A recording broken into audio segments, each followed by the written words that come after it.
Olá, meu nome é Guilherme Arturinha Pereira, sou aluno de graduação no curso de Cinema e Audiovisual pela Universidade Federal de Mato Grosso, Brasil. Faço parte do programa de iniciação científica parado pelo CNPq sob orientação do professor Dr. Leonardo Gomes Teves. E para a apresentação do meu trabalho, tenho como objeto de estudo a tendência universalista em Rabina, do crítico paulista Rubem Biafra. Para entender essa tendência universalista, será necessário seguir o seguinte sumário. Tipo, vamos ter que entrar em um certo contexto da cultura de São Paulo em 1940 a 60, estudar a euforia e a decadência da Companhia de Cinema Veracruz e estudar a tendência universalista em Ravina, para depois passamos para referências biográficas. O contexto cultural de São Paulo, 1940 a 1950. No final de 1940, inicia-se um período de grande efervescência industrial em São Paulo, sobretudo por um acúmulo de riqueza gerado pelas produções de cafezais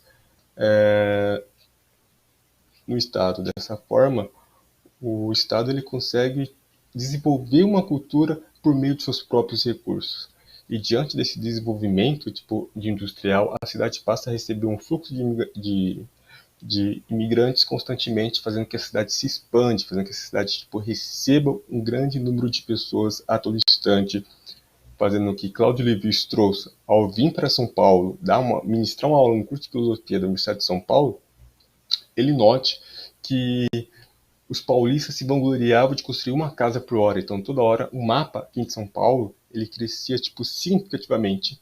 E a partir de 1950, a cidade passa a ter uma característica cosmopolita, uma característica moderna. E o que seria essa característica cosmopolita? Seria uma característica de uma cidadania mundial. São Paulo ele passa a ser uma cidade de pluralidade cultural. Seguindo. E dessa forma, a burguesia vai mudar um certo extrato na camada social de São Paulo.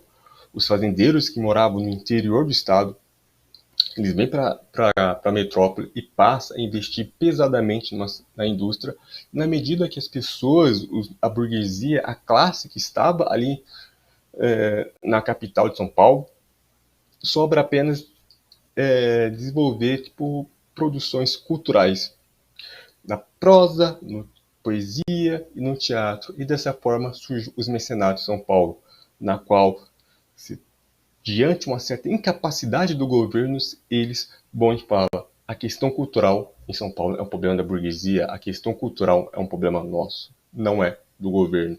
E a partir disso, Francisco Matarazzo Sobrinho, Titilo Matarazzo e Franco Zamparo passam a investir pesadamente na cultura. O Francisco, que investe ali no Museu de Arte Moderna, por ser um amante da arte e contato com Rockefeller, então ele vai investir, vai criar esse museu ali para São Paulo. O Franco Zampari, que tem uma aproximação mais na questão do teatro, vai investir na criação do teatro de comédia brasileiro. Então eles passam a investir pesadamente com o intuito de promover um panorama de política cultural em São Paulo, da qual faltava até então. Desse modo, os interesses por cinema ganham força, sobretudo na Universidade de São Paulo, na criação de cineclubes. Por meio da ação de Paulo Emílio Celis Gomes, um pesquisador de grande renome aqui no Brasil, é criado o primeiro cineclube, na qual vai se pensar o cinema, vai se ter o ato de pensar, algo que até então não vinha sido feito de forma fervorosamente no estado de São Paulo, não que demais estados não estavam acontecendo esse movimento. Só que em 1940, no início de 1940, diante de uma ditadura de Getúlio Vargas, esse cineclube irá fechar. Só que 2 anos depois, surge um novo clube de cinema, na qual, por meio de críticos como Benedito Duarte, Lerival Gomes Machado, Almeida Salles, Múcio Porfírio Ferreira e Rubem Biafra, nosso objeto do estudo, passa a desenvolver fervorosamente um pensamento cultural, um pensamento cultural pautado nas políticas e cultura norte-americana. Somente em 1948, esse clube passa a ter uma sede fixa ali no Museu de Arte Moderna e ficava em Pinheiro, que hoje é o local da Cinemateca Brasileira. E diante dessa construção do pensamento cultural de cinema e o sucesso do teatro brasileiro de comédia, surge a Vera Cruz, uma companhia de cinema de cunho industrial em São Bernardo do Campo, que era uma cidade criada para suportar uma tendência industrial. Dito isso, vamos para essa euforia dessa questão da indústria, essa euforia de investimento em cultura, para chegar a uma certa decadência da companhia Cinema Veracruz, que isso é uma companhia que tem uma duração mínima. No final de 1940, a X Chateaubriand convida Alberto Cavalcante para vir para o Brasil. Alberto Cavalcante, que tem uma carreira longeva no estado, na França, participa da Nobel Vaga da França em 1920, ele vem para o Brasil para ministrar umas palestras, e a convite de Francisco Matarazzo Sobrinho e Franco Zampari, ele passa ali a estar fazendo parte da companhia de Veracruz como produtor geral da companhia, como produtor geral ali da indústria. E a presença do Cavalcante vai promover uma evolução técnica aqui no Brasil.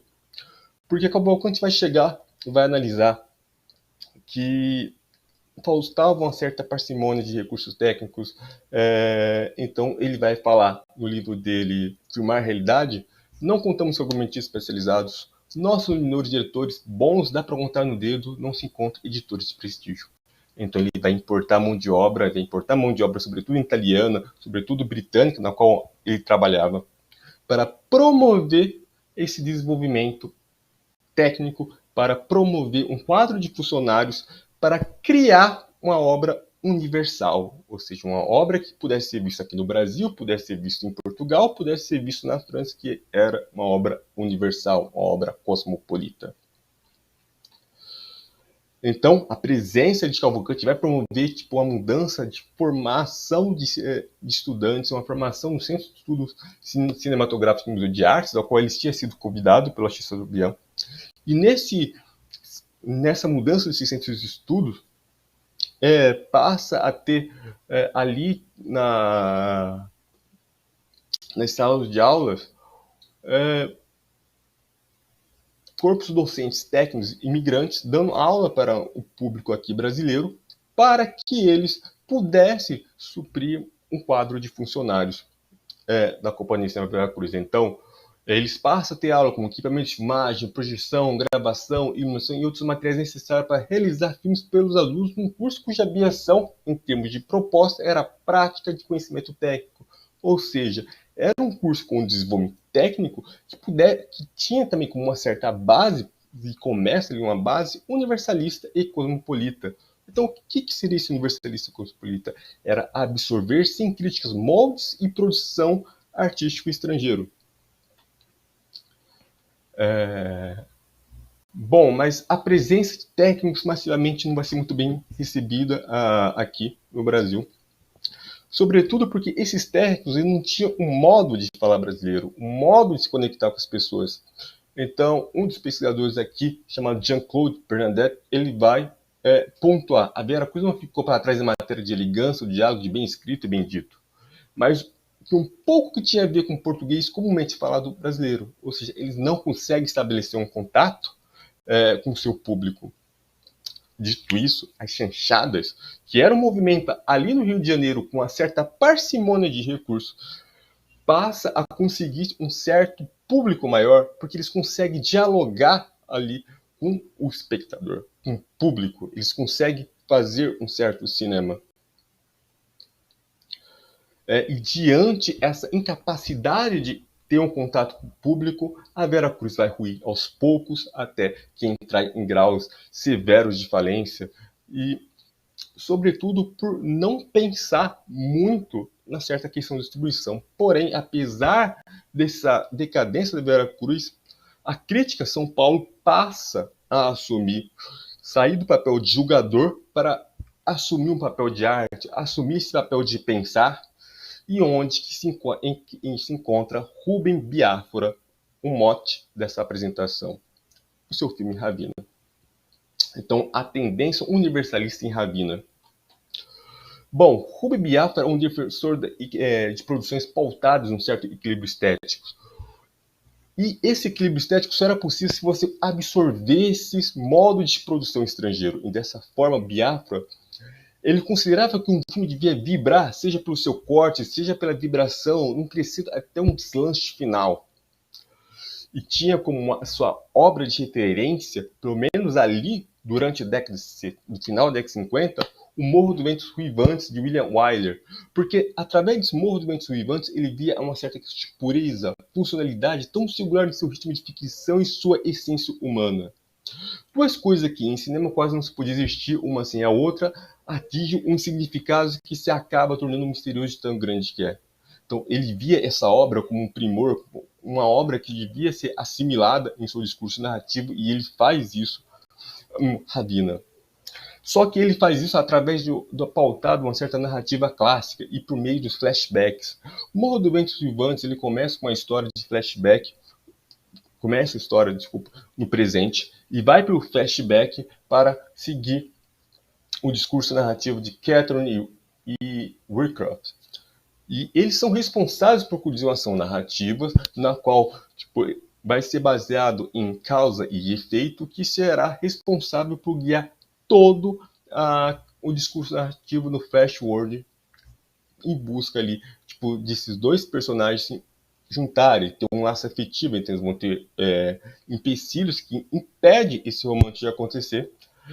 Inclusive, a Catherine acaba falecendo no decorrer do filme, para depois o Rickard morrer e eles, no outro plano celestial, ficarem juntos. Um happy end norte-americano, esse happy end, esse final feliz, esse final quase impossível. Biafra vai assimilar essa estrutura discursiva e vai iniciar o tempo no presente. Ele vai usufruir dessa linguagem de flashback, mas tem um porém. Ravina é uma mulher solitária que se apaixona por um engenheiro viajante, Márcio. Só que ele pega essa estrutura de flashback e insere um contexto social de São Paulo. Ele insere por meio desses objetos que estarão na estrutura discursiva para que impeça esse casal de estarem juntos, que seria um primo de Ravina e um certo industrial, para mostrar de forma um pouco sutil essa mudança de estrutura na classe burguesa de São Paulo. Então, dessa forma, por meio da ação narrativa, ele demonstra um declínio da aristocracia boêmia e o surgimento da burguesia industrial. Dessa forma, os primeiros grupos, os aristocratas, eles vão ali entrar em falência devido a uma certa vida boêmia ali, em São Paulo, enquanto essas pessoas que estão saindo da zona rural, estão indo para a metrópole, estão indo com poder financeiro, estão mudando uma certa estrutura social, capaz de comprar suas terras e aplicar em indústria. Então, esse flash forward de Ravina encerra ali igual o William Wyler, com esse final espirituoso, qual a Ravina se encontra com o Márcio, esse happy end que se faz toda uma questão de uma certa estrutura narrativa hollywoodiana clássica, porém, tem ali esse acréscimo dessa questão social de São Paulo. Então, essa tendência universalista seria esse absorver de moldes de produção e artístico estrangeiro. E esse filme se torna um símbolo universalista porque Biafra ele estará antes da Veracruz, durante a Veracruz e depois da Veracruz. Então, é um crítico que simboliza todo esse pensamento universal, esse pensamento cosmopolita, na qual ele vai ver esse filme estrangeiro e ele vai buscar formas para absorver suas características discursivas e colocar ela na sua diegese. Bom, passando agora para as referências bibliográficas utilizadas para essa apresentação. Esses foram os textos que foram utilizados desde Maria Arruda, com Empregadores Culturais, Jean-Claude Bernanet, cinema brasileiro, Eito Capuzzo, cinema segundo a crítica paulista, Jairo Vladimir Franco e et al., Estado Cosmopolita em América Latina, Maria Rita Eliezer Galvão, Burguesia e Cinema, O Momento Veracruz, História Econômica e Social de São Paulo, Triste Tópico do Lévi-Strauss e Cinema Estádio dos Culturais e o Seminário de Cinema do MASP e a produção documental. Muito obrigado a todos.